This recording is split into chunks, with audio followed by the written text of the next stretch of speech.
खुशामदीद नाजरीन, अक्सर रसोई में मैं रूपाली आप सभी दोस्तों का तहे दिल से इस्तकबाल करती हूँ। दोस्तों, जैसा कि आपको पता है कि इन दिनों खास हम आपको सिखा रहे हैं साउथ इंडियन डिशेस, यानी कि वो रेसिपीज जो कि आंध्र प्रदेश, तमिलनाडु, केरला, कर्नाटका जैसे स्टेट्स में तो बनाई ही जाती हैं, लेकिन पूरे हिंदुस्तान में भी इनकी खास जगह है। तो आइए अपने प्रोग्राम का आगाज करते हैं और बनाते हैं आज की पहली रेसिपी सांबर।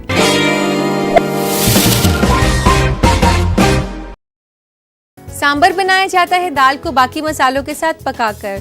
तो आइए इसे बनाना शुरू करते हैं। सबसे पहले हम लेंगे दाल, और यहाँ मैं ले रही हूँ आधा कप अरहर की दाल कप, जिसे मैंने पहले से धोकर रखा हुआ है। और अब इसे प्रेशर कुक करने की तैयारी कर लेते हैं।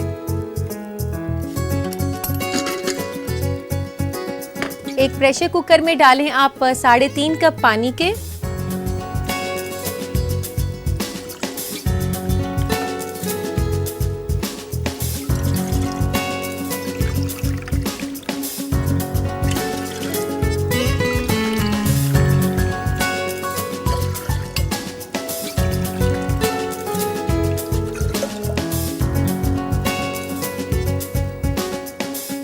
इसमें डालेंगे दाल जो कि हमने पहले से धोकर रखी है।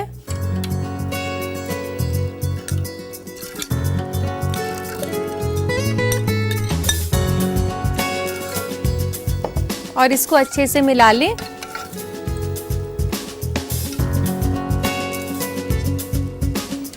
इसमें डालेंगे हम 1 छोटा चम्मच नमक का,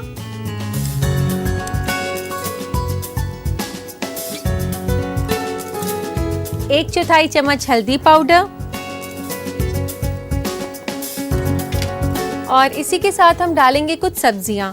सबसे पहले मैं इसमें डाल रही हूँ ड्रम स्टिक्स। कद्दू लिया है मैंने 2 टेबलस्पून, 4 से 5 बीन्स ली हैं, 1 छोटी गाजर मैंने इस तरीके से काट ली है।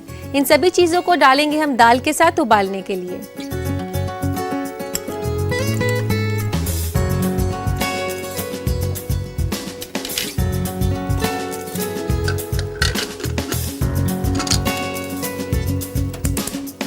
अब हम इसे प्रेशर कुक करेंगे तकरीबन 10 मिनट के लिए, और 2 विसल्स के बाद आप इसे धीमी आंच पर पकाएंगे और प्रेशर ड्रॉप होने के बाद ही इसे खोलेंगे।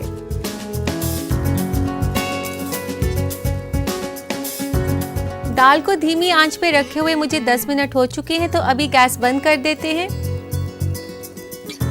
और दाल का प्रेशर अभी ड्रॉप होने देते हैं। तब तक इसका मसाला तैयार कर लेते हैं। मसाला तैयार करने के लिए एक पैन में गरम करेंगे हम तेल।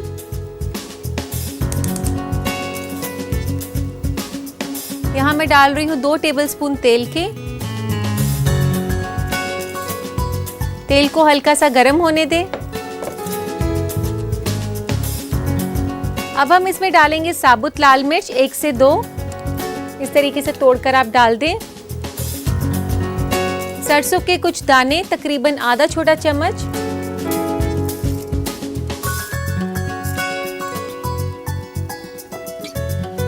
आठ से 10 कड़ी पत्ता आप तोड़कर डाल दें कड़ी पत्ता को।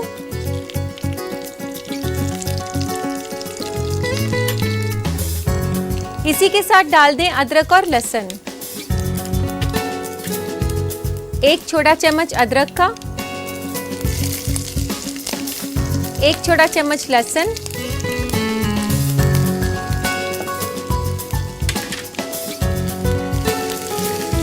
इसको हल्का सा फ्राई कर लें, अदरक, लहसुन और बाकी चीज़ों को। ध्यान रखें कि कुछ भी जलना नहीं चाहिए। और अब हम इसमें डालेंगे प्याज। प्याज इसमें डालेंगे हम 1 बड़ा ऐसे लंबा कटा हुआ।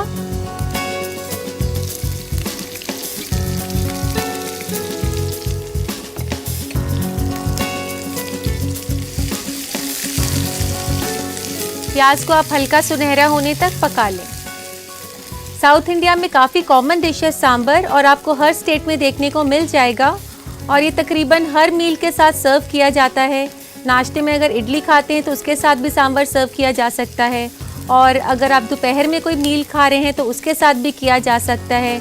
और डोसे के साथ ये खास तौर पर काफ़ी पसंद किया जाता है। कुछ लोग इसे बॉइल्ड राइस के साथ भी खाते हैं। तो ये जो सांबर है ये आप काफ़ी तरीके से एंजॉय कर सकते हैं। खास तौर पर सारी साउथ इंडियन डिशेस के साथ। प्याज को हल्का भूरा हमने भून लिया है और अब इसमें हम डालेंगे सांबर मसाला। सांबर मसाला इसमें डलेगा 1 टेबलस्पून।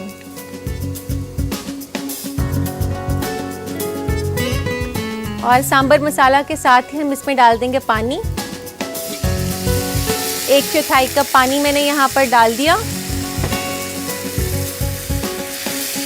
सांबर मसाला आपको आराम से ग्रोसरी स्टोर्स पे मिल जाता है और अगर आप घर पर बनाना चाहें तो सांबर मसाला घर पर भी बना सकते हैं। सांबर मसाला बनाने के लिए साबुत लाल मिर्च, चना दाल, साबुत धनिया, इस तरीके से काफ़ी सारे मसालों को एक साथ पीसकर बनाया जाता है। सांबर मसाला डालने के बाद अब इसमें डालेंगे हम टमाटर। यहाँ पर मैं ले रही हूँ 3 टमाटर जिनको कि मैंने पहले से कद्दूकस करके रखा हुआ है और ये हम डाल देंगे इस मसाले में।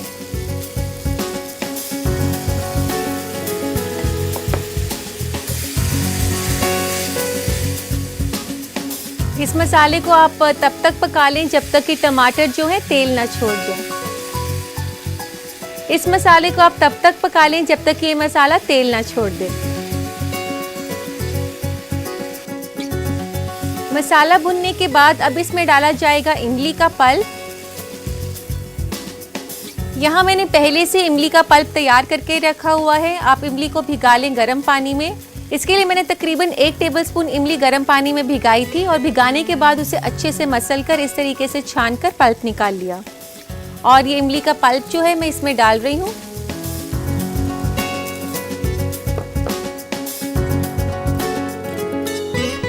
और यहाँ पर दूसरी तरफ दाल को भी चेक कर लेते हैं।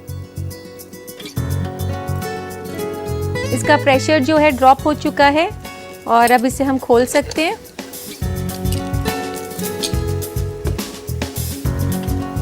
यहाँ पे आप देख सकते हैं कि दाल गल चुकी है और सब्जियां भी जो हैं अच्छे से पक गई हैं। इन्हें डाल देंगे हम इस मसाले में जो हम पका रहे हैं। इस दाल को हम पलट देंगे इस मसाले में।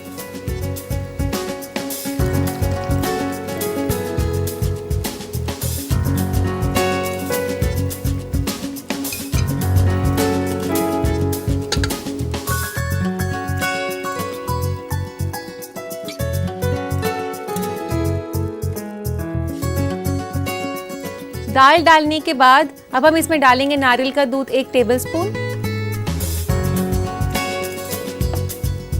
और इसके बाद इसमें डलेगी चीनी 1/4 चम्मच के आसपास। काफ़ी थोड़ी सी हमें चाहिए। इसमें जो इमली का खट्टापन है उसे चीनी बैलेंस करेगी। इसके बाद इसको तकरीबन 10 मिनट के लिए आप पकाएंगे धीमी आंच पर।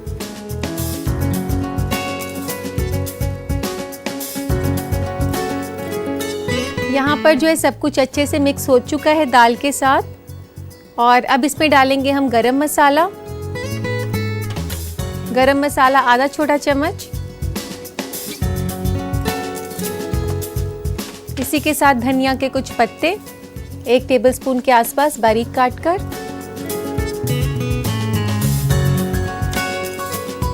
सांबर तैयार हो चुका है। लेते हैं एक सर्विंग बोल इसको सर्व करने के लिए। गैस बंद कर देते हैं।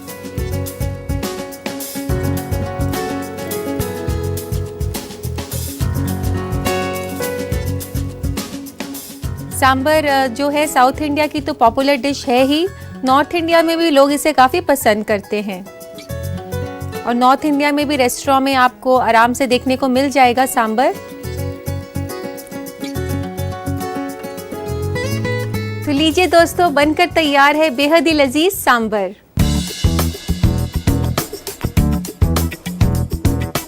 आप इस रेसिपी को अच्छे से बना पाएं इसके लिए नोट करें इसकी रेसिपी। डालते हैं नजर एक क्विक रिकैप पर। सांभर बनाने के लिए हमें चाहिए आधा कप अरहर दाल, 3.5 कप पानी, 1 छोटा चम्मच नमक, 1/4 छोटा चम्मच हल्दी पाउडर, 1 कप मिक्स्ड वेजिटेबल, 2 बड़े चम्मच तेल, 2 अदद साबुत लाल मिर्च, आधा छोटा चम्मच सरसों दाना, 10 अदद कड़ी पत्ता, 1 छोटा चम्मच कटा हुआ अदरक, 1 छोटा चम्मच कटा हुआ लहसुन, 1 अदद कटी हुई प्याज, 1 बड़ा चम्मच सांभर मसाला, 1/4 कप पानी, 3 अदद कद्दूकस किए हुए टमाटर, आधा कप इमली का गूदा, 1 बड़ा चम्मच नारियल का दूध, 1/4 छोटा चम्मच चीनी, आधा छोटा चम्मच गरम मसाला और 1 बड़ा चम्मच हरा धनिया।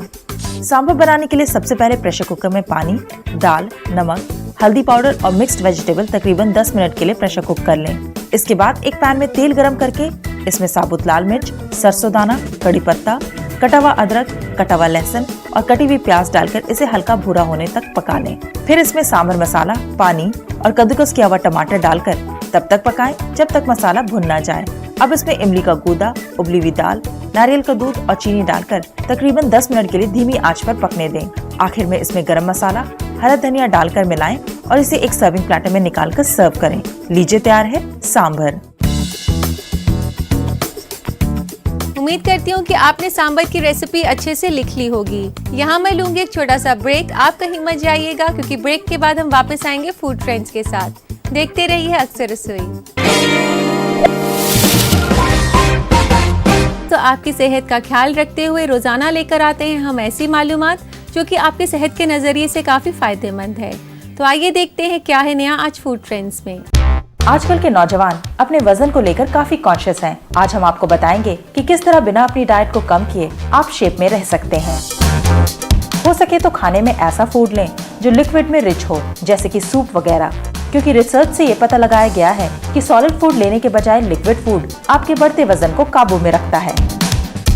खाना खाते वक्त अपनी प्लेट में खाने की मिकदार थोड़ी कम लें, लेकिन अपनी सोच को पॉजिटिव रखते हुए यही सोचें कि आप अपनी नॉर्मल डाइट ले रहे हैं। इससे आपके वेट कंट्रोल में काफी मदद मिलेगी।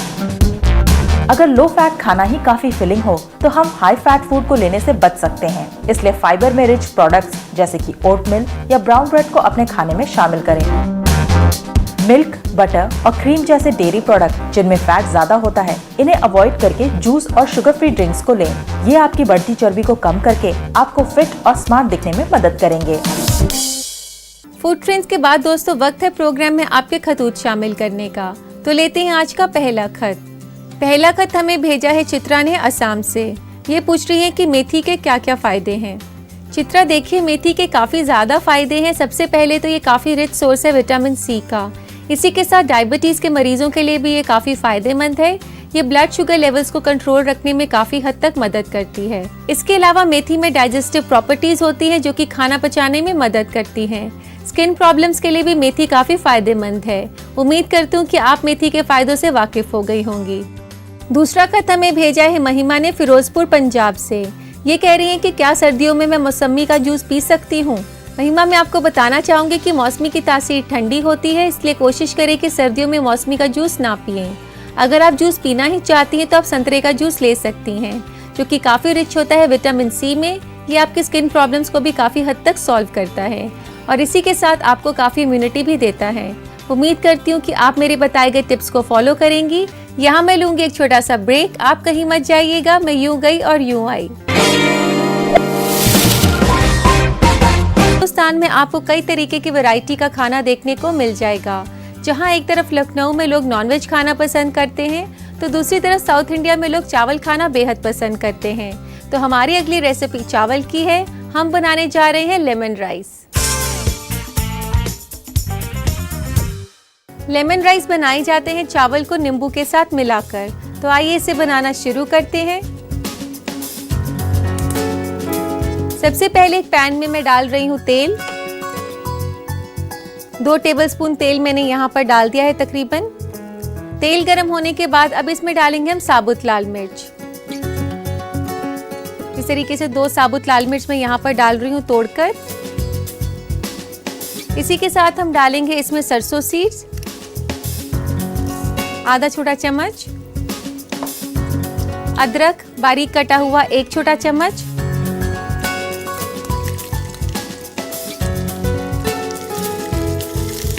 इसी के साथ हम डाल देंगे मूंगफली,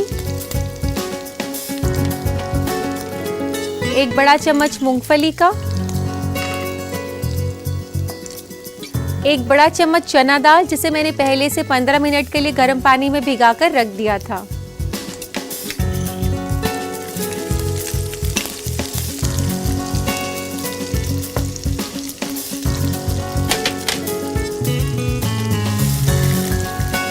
इन सभी को आप धीमी आंच पर हल्का सा पका लें। लेमन राइस जो है बहुत ही आसान सी रेसिपी है और ज़्यादातर लोग इसे बचे हुए उबले चावल बच जाते हैं तो उससे बनाते हैं उनको यूज़ करने के लिए। और ये एक बहुत ही पॉपुलर रेसिपी है साउथ इंडिया की। साउथ इंडिया में लोग चावल खाना बेहद ही पसंद करते हैं और आपको वहाँ पर अलग अलग तरीके की चावल की रेसिपीज़ देखने को मिल जाएंगी और लेमन राइस उनमें से एक है। लेमन राइस की तरह वहाँ पर कर्ड राइस भी बनाई जाते हैं जो कि काफ़ी पॉपुलर है। इसी तरीके से कई वैरायटी की बिरयानीज़ भी आपको देखने को मिल जाएंगी साउथ इंडिया में। लेमन राइस को जो है ज़्यादातर लोग दोपहर को खाना पसंद करते हैं। इसको इसी तरीके से धीमी आंच पर ही पकाएं क्योंकि तेज़ आंच पर मिर्च भी जल सकती है और चना दाल और मूंगफली भी, तो इसे हल्की आंच पर भूनते रहें। यहाँ पर मूंगफली और चना दाल दोनों अच्छे से भुन गई हैं और अब इसमें डालेंगे करी पत्ता। 8 से 10 कड़ी पत्ता आप ऐसे तोड़कर डाल दें। कड़ी पत्ता जो है काफ़ी अच्छा फ्लेवर देता है साउथ इंडियन रेसिपीज़ को और काफ़ी ज़्यादा इस्तेमाल किया जाता है। और अब हम इसमें डालेंगे मसाले। मसालों में सबसे पहले मैं डाल रही हूँ हल्दी पाउडर आधा छोटा चम्मच, लाल मिर्च का पाउडर आधा छोटा चम्मच, नमक हस्बे जायका यहाँ मैं डाल रही हूँ 1 छोटा चम्मच, जीरा पाउडर आधा छोटा चम्मच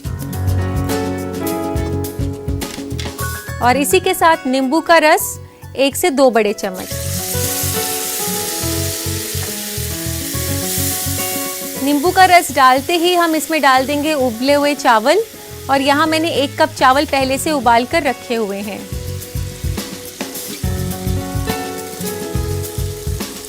यहाँ पर मैं बासमती चावल का इस्तेमाल कर रही हूँ।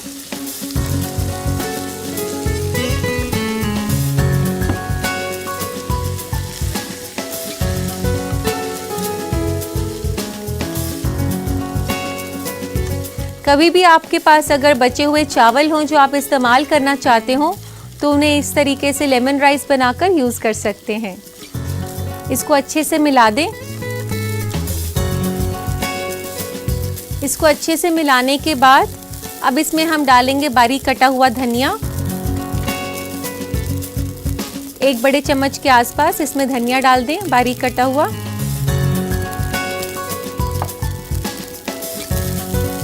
चावल को जब भी आप इस तरीके से बनाएं तो हमेशा उसको जेंटली ही आप हैंडल करें। बहुत ज़्यादा अगर आप ज़ोर से उसको करेंगे तो चावल सारे मशी हो सकते हैं।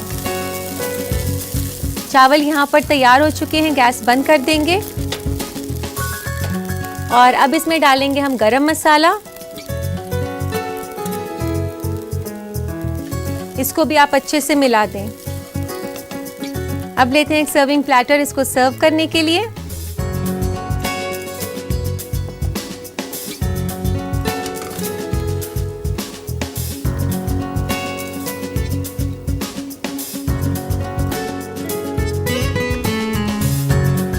ये तो आपने देख ही लिया होगा कि बेहद ही आसान रेसिपी है लेमन राइस। तो आप इसे जब भी मन चाहे बना सकते हैं। इसके लिए कोई खास तैयारी की ज़रूरत भी नहीं है और ये सब सामान आपके पास घर पर ज़्यादातर होता ही है।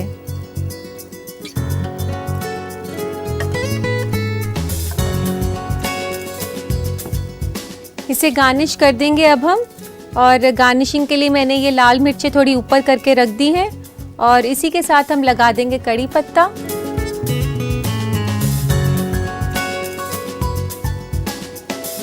लीजिए बनकर तैयार है लेमन राइस।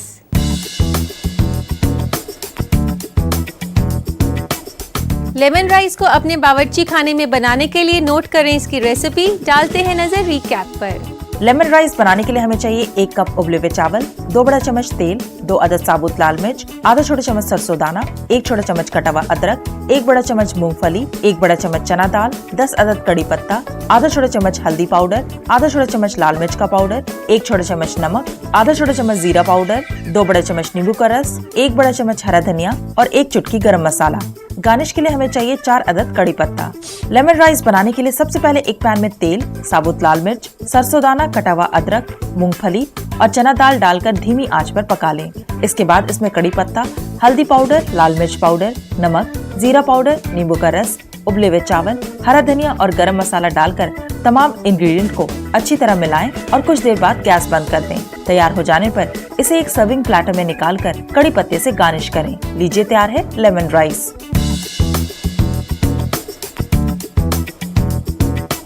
रेसिपी तो है बेहद ही आसान, फिर भी उम्मीद करती हूँ कि आपने इसे अच्छे से नोट कर लिया होगा। मन तो नहीं कर रहा है दोस्तों कि जाऊं, लेकिन वक्त का तकाजा है, क्या करें, जाना तो पड़ेगा ही। आपसे फिर मुलाकात होगी एक नए एपिसोड में कुछ और नए जायकों के साथ। तब तक के लिए अल्लाह हाफिज।